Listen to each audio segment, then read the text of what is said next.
నమస్తే, welcome to యోయోటి. తెలంగాణలో కాంగ్రెస్ అధికారంలోకి రావడానికి 6 గ్యారంటీలో కీలకమని చెప్పాలి. తుక్కుగూడ వేదికగా పార్టీ అగ్రనేత సోనియా గాంధీ ఈ 6 గ్యారంటీలను ప్రకటించారు. మరోవైపు 42 పేజీల మేనిఫెస్టో జాబ్ క్యాలెండర్ హామీ, పెన్షన్ల పెంపు, రుణమాఫీ, రైతు భరోసా లాంటి హామీలు అన్ని వర్గాలను కాంగ్రెస్ వైపు మళ్లించాయి.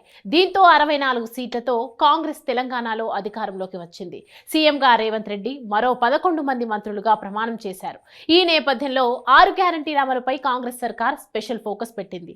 సర్కార్ కొలువు తీరిన 2 రోజులకే 2 గ్యారంటీలను అమలుకు శ్రీకారం చుట్టారు సీఎం రేవంత్ రెడ్డి. డిసెంబర్ 7న ప్రభుత్వం ఏర్పడగా డిసెంబర్ 9న సోనియా గాంధీ జన్మదినం సందర్భంగా ఆరోగ్యశ్రీ పరిమితి 5 లక్షల రూపాయల నుంచి 10 లక్షల రూపాయలకు పెంచారు.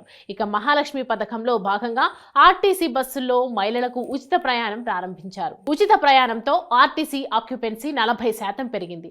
మహిళా ప్రయాణికులతో బస్సులు కిటకిటలాడుతున్నాయి. తెలంగాణ ప్రభుత్వం గ్యారంటీల అమలుపై వేగంగా అడుగులు వేస్తోంది. ఎన్నికల వేళ ఇచ్చిన 6 గ్యారంటీల అమల్లో భాగంగా మరో 2 పథకాల అమలుకు ముహూర్తం నిర్ణయించింది. కాంగ్రెస్ ఆవిర్భావ దినోత్సవమైన ఈ నెల 28వ తేదీ ఇందుకు ముహూర్తంగా ఖరారు చేసింది. కొత్త సంవత్సరం కానుకగా ఇవి అమల్లోకి రానున్నాయి. తాజాగా తెలంగాణ కాంగ్రెస్ నిర్వహించిన రాజకీయ వ్యవహారాల కమిటీ సమావేశంలోనూ 6 గ్యారంటీలపై చర్చ జరిగింది. భారీ కసరత్తు అవసరం లేకుండా తక్షణమే ప్రారంభించగలిగే పథకాలు ఏమున్నాయనే అంశంపై గాంధీ భవన్లో జరిగిన కాంగ్రెస్ PACలో చర్చించారు. ఇందులో పింఛన్ పెంపు, 500 రూపాయల సిలిండర్ అమలు చేయాలని నిర్ణయించారు. పార్టీ వ్యవస్థాపక దినమైన డిసెంబర్ 28 నుంచి ఈ 2 గ్యారంటీల అమలు ప్రక్రియను ప్రారంభించాలని నిర్ణయించారు. గ్యారంటీలో తక్కువ భారం పడటంతో పాటు ఎక్కువ మందిని ప్రభావితం చేసే పథకాలుగా పెన్షన్, సబ్సిడీ, సిలిండర్ను గుర్తించారు. వీటి ద్వారా వచ్చే లోక్సభ ఎన్నికల్లో పార్టీకి లబ్ధి కలుగుతుందని భావిస్తోంది.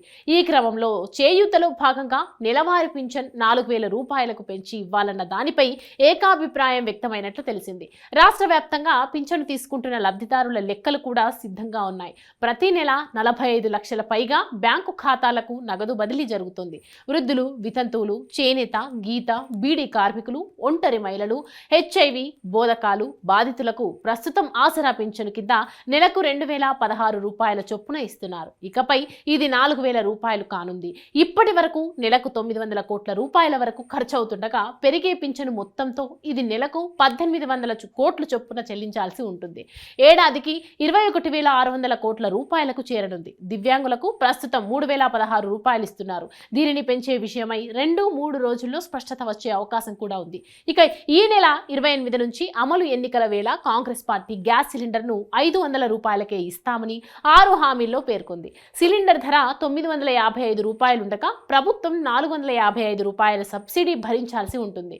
రాష్ట్రంలో 1.20 కోట్ల వంట గ్యాస్ కనెక్షన్లున్నాయి. ఇందులో దారిద్ర్య రేఖకు దిగువన 89.99 లక్షల మంది ఉన్నారు. వీరికి ఏడాదికి 6 సిలిండర్లకు రాయితీ ఇస్తే ప్రభుత్వంపై 2225 కోట్ల రూపాయల ఆర్థిక భారం పడుతుంది. 12 సిలిండర్లు ఇస్తే అది 4450 కోట్లు అవుతుంది. కాగా కేంద్ర ప్రభుత్వం ఒక్కో సిలిండర్పై 40 రూపాయల సబ్సిడీ ఇస్తోంది. మొత్తం డబ్బు చెల్లించి తీసుకున్న తర్వాత ఆ రాయితీని బ్యాంకు ఖాతాలో జమ చేస్తోంది.